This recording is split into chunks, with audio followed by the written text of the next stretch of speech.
Hello, folks, and welcome to the Entrepreneur Experts Cafe, sponsored by Entrepreneurs Rocket Fuel. I'm Kimberly Crow, your host and the creator of the Facebook community, Entrepreneurs Rocket Fuel, a community by entrepreneurs for entrepreneurs, helping entrepreneurs and experts get their businesses to the next level. Come join the community and the conversation at www.entrepreneursrocketfuel.com/Facebook. Today, I'm going to interview a good friend of mine, Kimberly Elliot. She is a trauma recovery expert. Kimberly, welcome to the program. Hello. Thank you for having me on today. Super glad you carved time out of your day to be able to be here with us.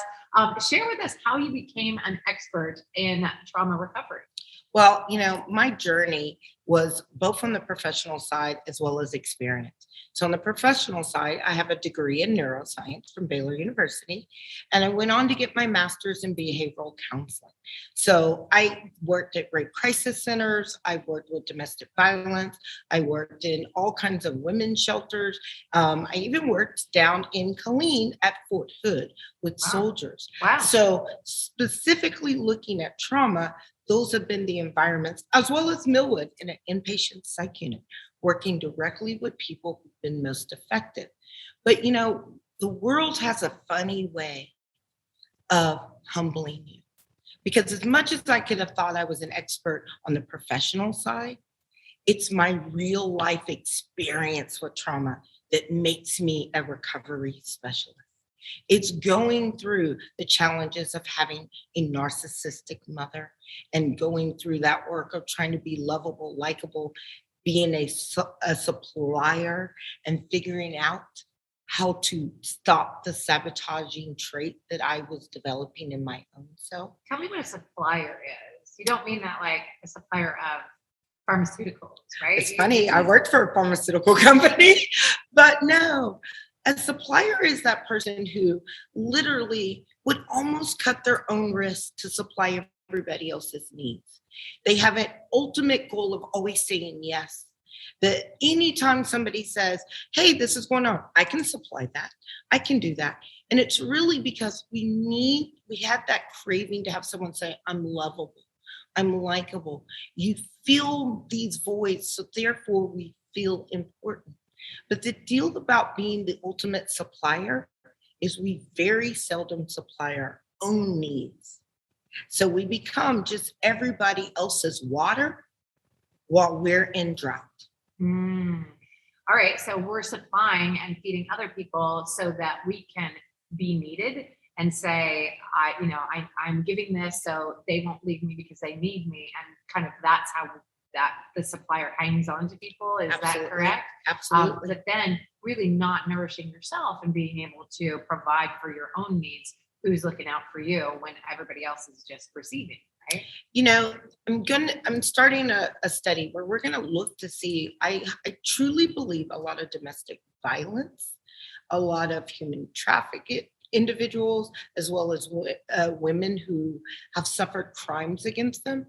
If you look back, almost all of them have either two traits, supplier or a communicator, meaning they don't communicate what they need, what they're experiencing, what they feel. And then we've described the supplier. Well, guess what that attracts? The dictator, the one who comes in and says, I need someone to supply this. I need these things. And when you've got individuals who don't understand how to step out in confidence, how to step out and be fearless and say, that doesn't work for me. That's not acceptable for a partnership between the two of us. It leads to complete control of other parties. And what's interesting is when women have suffered traumas of all different styles, whether it be sexual, spiritual, emotional, psychological. And even when we think we've stepped out of it, I've walked away from abuse, I've walked away from a violent situation, I've been rescued out of trafficking. What I found in my own life was that cycle of abuse continues for me because I keep the trauma. When we don't deal with trauma, it becomes a thorn. And what happens is that person lives and pays for the crime someone else committed. And I'm here today to tell you that sentence is over. You've been pardoned of it. It's time Oh. to let it go. I love that, Kimberly. That's so powerful. It feels like you've had a lot of impact in the world at large. You want to share with us maybe one story of a client that you had that was a success story of recovering from trauma? Absolutely. It was interesting. I was running a law office and I hired these young ladies, and one was a young lady who had taken her bar exam and failed. Okay. And went into retail. She'd been working in retail for 2 years. And she talked about some trauma that had happened in her life, and she barely touched on it. And I said, come work with us. She said, but I haven't done law in forever. I don't have any. I said, come work with us. Brought her on board as a case manager, started working with her. And every day she would come in and and she did not want to be touched. She didn't want anyone near her. And she came in one day and I said, I've got a scarf for you. Scarf? A scarf. Okay. Put the scarf on her neck and I saw her just kind of straighten up. Ooh. The next week she came in, I said, I've been paying attention and I saw this little cute jacket and I just thought it'd be really cute on you. And I put this jacket on her. And she said, I just want you to know, I need to share some stories with you. And she began to share. And I said, I saw it in the way you walked. I saw it in the clothes you wore. Yeah. And I'm here to let you know this is a safe space to do all of that. And she said, I was set on a course to be a powerful lawyer, to do things in immigration, to do things with the Hispanic community. And the things that I suffered with my husband led me to do a divorce in my final year of law school. And then when I failed my bar exam, he said to me, you were never going to help anyone. And so as we went down our journey, and we came to a point, I thought I was brought to the law office to help my friend who ran this law practice. What I learned was I wasn't there for him. I was there for this woman and the other women that were going to come through. They needed someone to remind them that they had the confidence to own their space. For her, that space was a law room. And I'm happy to say she left our practice. She went on to another practice. Wow.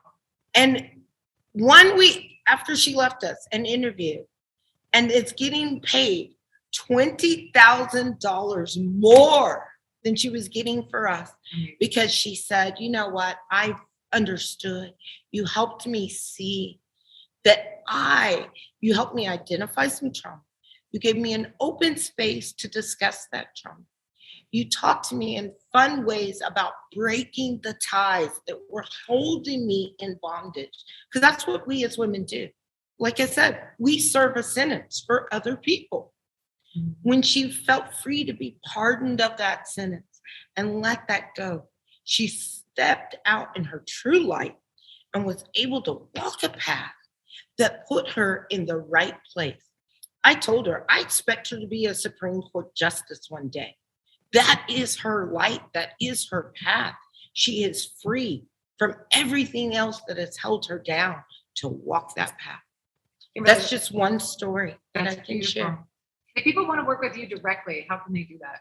So you can reach out to me. You can, first of all, I want to acknowledge this time with Kimberly Crow. So, she is so impactful in the things she's doing. So you can always reach out directly through her and she will connect us. If you want to come to me, I can give you a phone number. So if you want to reach for a piece of paper, I will provide this phone number for you. That'd be great. So for those of you who are listening online, we are going to share a phone number that you can jot down. 817-996-5304. Can you repeat that, please? I sure can. It is 817-996-5304. Fantastic. And just know we also are looking for fearless she ambassadors, because this is not work I can do alone. We are looking for powerful women, even if you've lost your way. We're going to work with you on that trauma. We're going to bring you to triumph. We're going to bring your confidence, because women who understand how to take their space are able to rule this world, their households, their neighborhoods, their communities, the government. We need you to be a fearless she. Find your place and come join our tribe. Fantastic. All right. Well, we're going to leave it there because no better words were ever said. I'm excited, Kimberly. Thanks so much for carving time out of your day to be here with us. And that's it, folks. That's another episode of the Entrepreneur Experts Cafe. I was here with Kimberly Elliot, trauma recovery expert. We'll see you next time. Cheers.